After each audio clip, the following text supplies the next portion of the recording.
The western pond turtle is California's only native aquatic turtle. They get to be about just under 8 to 10 inches long, and they're a little bit like people in a shell, meaning they take about 15 to 20 years before they can start having offspring of their own, and they can live anywhere from 30 to 70 years in the wild. For the last couple of years, we've been running a research project on the UC Davis campus, as well as on a more natural area like Puda Creek. We place big hoop nets, or turtle traps, in the waterways. We check the traps a couple of times a day. We remove any of the turtles that we capture. If it's one of our native species, the western pond turtle, we will measure the animals, give each one of them their own unique identity. We're also taking blood samples from every one of them. She's really fighting it. And by analyzing those blood samples, we can get a sense of what they're eating, because you are what you eat. And then we release those turtles right back into the water as soon as we're done, usually in the span of about 20 minutes.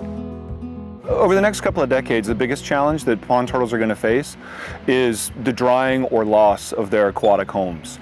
With climate change, with droughts, with the human demand for water in California ever increasing, we're seeing that many of their streams are drying during parts of the year, and this is a real challenge for the pond turtles that need those aquatic areas. It wouldn't surprise me if the canals that are bringing water to rice fields are also supporting western pond turtles. The thing about rice is you need water on the landscape. Turtles also need water on the landscape.